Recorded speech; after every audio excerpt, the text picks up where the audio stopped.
This is Local Insights with your host, Kenny Rahmeyer.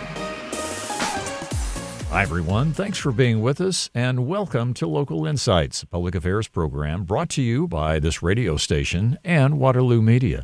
It's all about bringing you important information of interest to Austin and all of Central Texas, and we do have important information to bring to you today. Sadly, suicides in our country and our society are too prevalent. And with young people, the military, so many other walks of life, it's happening far too often. Breaking Taboo offers a suicide lifeline and so much more. And here to talk with us about that today is Serena Sun, who is the founder and director of Breaking Taboo. Serena, thanks a lot for being with us here on Local Insights today. Thank you so much for having me, Kenny. It's a pleasure to chat with you. I want to start by asking you to give us just kind of a general overview of what Breaking Taboo is all about, but I got to start with a unique name, Breaking Taboo. Before you tell us about Breaking Taboo, how did you decide on that name? It's kind of a light bulb moment, actually, kind of along the same way of how this organization got started. I was thinking about why it is that we continue to lose so many people to suicide and why the numbers don't go down every year. In fact, they've only been climbing higher and higher. Mm-hmm. With my background in psychology, and, I used to give seminars about this topic. And I was one day after losing another close friend of mine to suicide, I was thinking, why is it that this keeps happening? And it's not for the lack of education. There are psychology programs out there. Mm-hmm. There are therapists. It's not for the lack of resources, but what it actually is, and this is what I realized, is the taboo, the stigma surrounding the topic that prevents people from getting the education, that prevents people from reaching out for the resources, prevents people from getting help, prevents this type of education from being shared and being a general public knowledge, right? So that's when I realized that the real issue here at the root of the issue is the taboo. So I don't know, the name, I guess, Breaking Taboo just kind of popped in my head, and it seemed kind of catchy, and so far everyone's liked it. They've told me it's pretty memorable, so right. Yeah, I just kind of got started from there. Well, I understand, and thanks for explaining that. That's very cool. So now give us just, if you would please, for those not familiar with your organization, give us a quick overview of what Breaking Taboo is all about. Yeah, sure. Of course. So Breaking Taboo is a nonprofit organization dedicated to breaking the taboo around mental health and suicide prevention. So what we do is we provide accessible, digestible education in a variety of different media forms online, as well as the documentary that we're producing and research-based articles, school programs, et cetera, surrounding mental health and suicide prevention. So we educate, provide, create, inspire, and transform the way that mental health is being viewed. So we don't just cover suicide prevention. It's kind of like I always say, think of this organization as an umbrella, with suicide as the stem of the umbrella and mental health as the tent of the umbrella.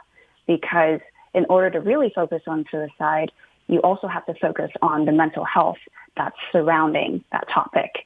And kind of goes hand in hand. You cannot just focus on one or the other. And suicide oftentimes is correlated with a variety of different mental health issues.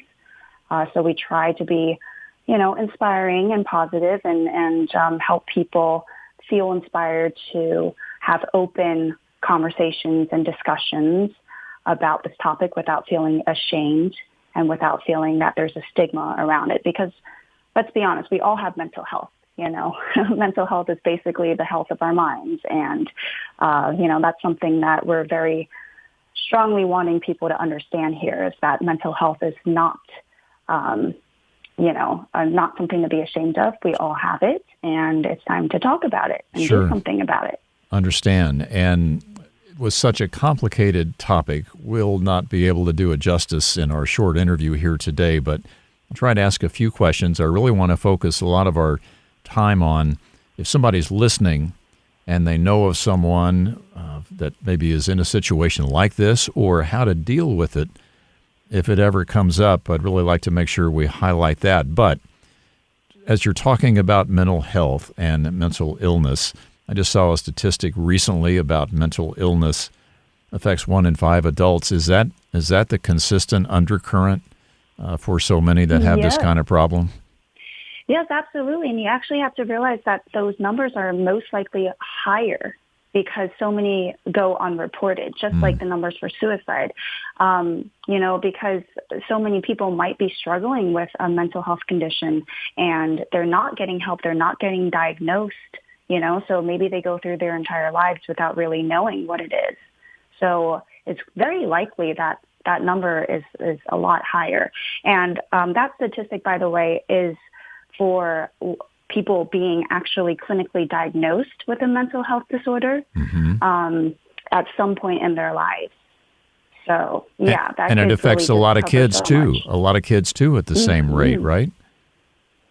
Yeah, it really does. Yeah, and that's one of the struggles that we're kind of dealing with right now, even with Breaking Taboo, our organization, is how do we educate kids about this? How do we get this type of education more accessible in schools? There's a lot of red tape around that. And, we believe that it's important to start early and to start focusing on our mental health early. But yes, absolutely. Kids are starting to get diagnosed earlier and earlier. Now, that doesn't mean that, more and more children are experiencing things now. It just means that more and more parents are taking their children to, at least get help, which is a good thing. Right. And of course, mental health, as we've said, is so complicated, so complex, but we have to touch on depression and how that factors in to all of this. Touch on that if you would, please. Yes, absolutely. So depression is kind of one of those lying, part of the tent. It's almost like how should I put this? Like the fabric of the tent, right? That I was talking about earlier, because a lot of these mental health conditions, if somebody is struggling, whether it's bipolar, borderline personality disorder, or whatever it is, right? A lot of these mental health conditions can lead to depression and are correlated with depression, because it's hard to deal with these conditions sometimes, and it's even harder if you're not getting the adequate support and help that you need. And of course, most suicides, unfortunately, do have underlying depression that's driving that. So depression is huge. It's one of the bigger mental health topics. Yeah. One of the more common ones that people experience. Right. And so I don't want to save this to the end. I do want to talk about how you all can help somebody's listening out there that needs this kind of help. So let's be sure that as we're talking to Serena Sun, the founder and director of Breaking Taboo, all about preventing suicides, let's get right to it. If you want to help someone whom you believe needs help, Serena, what's most important? But the important part is to reach out for help. Right. The important part is to reach out to tell somebody about it, anyone about it, right. to a mental health professional. Yeah. Well, good. Thank you. Ideal. Thanks for clarifying that. And let's make sure we get your website out there then. If you'd go ahead and give us that, please, and I'll make sure we do that at the end as well. Oh, yeah, absolutely. So the website is breaking-taboo.org. That's breaking-taboo.org. And people can find us across our social media platforms as well. We're on Instagram, TikTok, Twitter, Pinterest, YouTube, Facebook, you name it. We're kind of on it, And that's where you need to be. I get it. Yeah. You need to be in all those different places.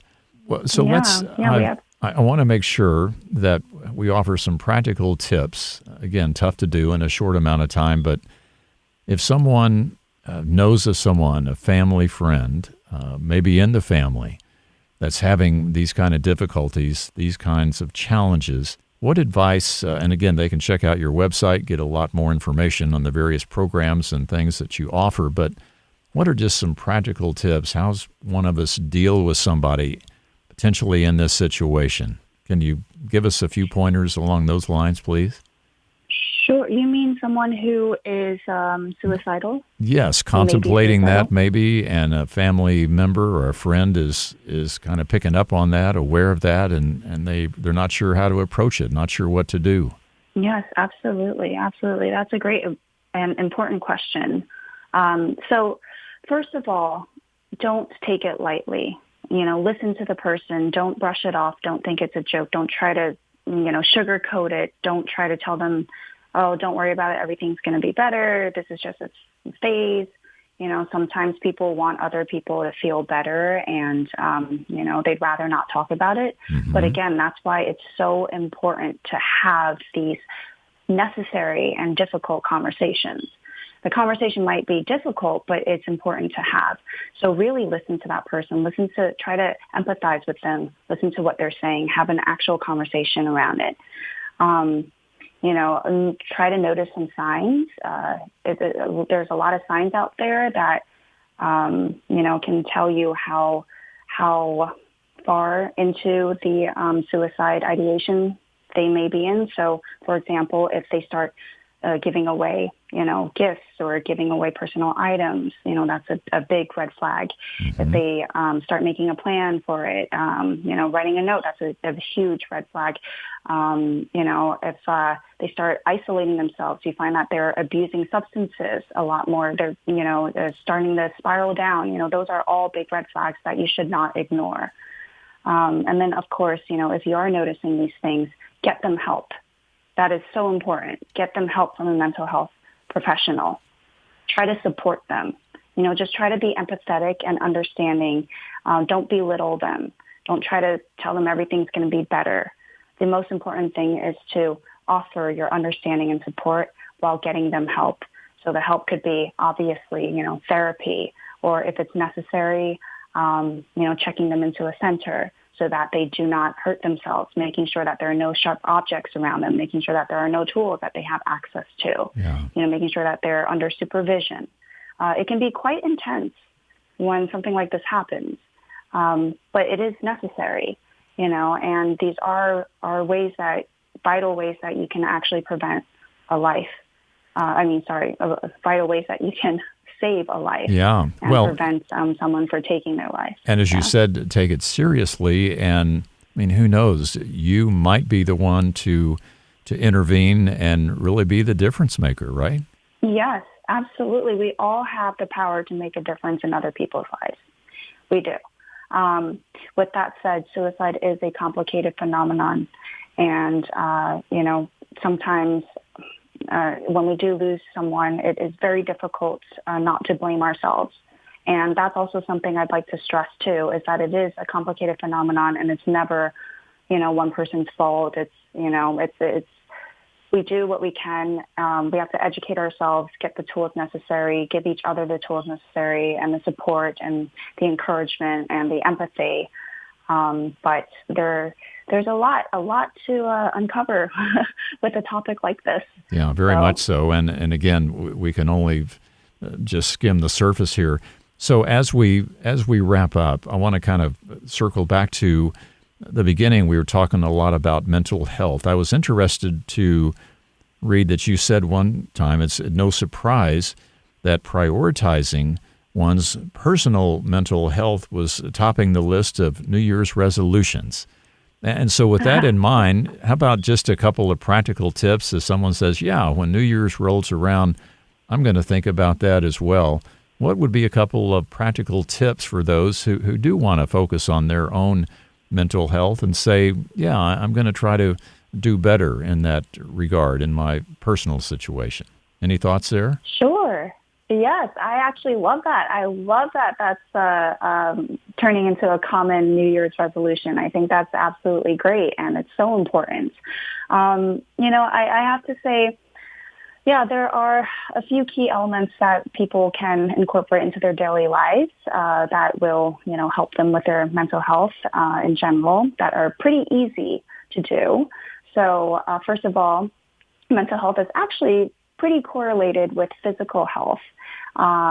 If you take care of your body, your mind is a part of your body, your brain is a part of your body, right? So the classic, exercising or going out for walks, making sure you spend at least 30 minutes a day out in nature or doing some type of physical activity, you'd be surprised how far something like that can go. Mm-hmm. Also journaling, introspection, getting your emotions out there, doing something that releases your emotions in a healthy way. Mm-hmm. I think it's so important, and that's why I'm a huge advocate also of the creative arts, because that is so beneficial for our mental health, right?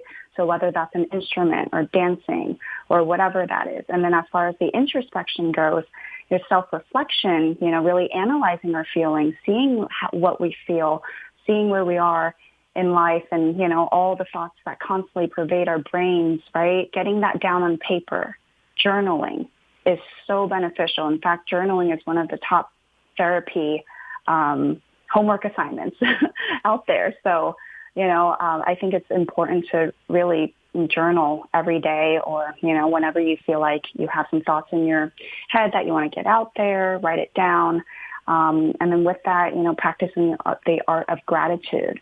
What I like to do before I go to sleep every night is actually jot down a list of 5 to 10 things, and I try to make it different every night. But I want to jot down a list of 5 to 10 different things that I am grateful for, right? And if you, train yourself to not keep repeating, right? Because sometimes you think, I'm not that grateful for, there's not that much to be grateful for. But if you keep doing this exercise and you train yourself not to repeat yourself from like the days before, you can really see there's so much to be grateful for. There really is. You can really get creative with it. So I think practicing the art of gratitude is so important too. And then with that said, we all need inner peace. So people talk a lot about meditation, right? And it might sound kind of like, what is this new age thing? But the point is to just calm your mind down. Yeah. Calming, like learning the art of how to calm your mind and your body and just focus on breathing for just 10 minutes a day. Something like that can just really center you and make you feel a lot better as far as mental health goes. So those are just some very easy tips that you can incorporate to your daily life, but you'd be surprised at how far it can go. Well, for sure. Very, very much so. Very important information, Serena, and very helpful information. Thank you so much for sharing that with us. And one more time, that website, if people would like to find out more about Breaking Taboo. Of course. It's breaking-taboo.org. BREAKING-TABOO.org. And you can find us on all the social media platforms as well. Serena Sun, the founder and director of Breaking Taboo, thank you for the important work that you and others are doing in this regard. We really appreciate you being on the program with us today. Of course. Thank you so much, Kenny, for having me. Thank you for taking an interest in this work. And, I wish everyone a great day and take care of your mental health. Thanks for being with us today. Join us next time for another edition of Local Insights.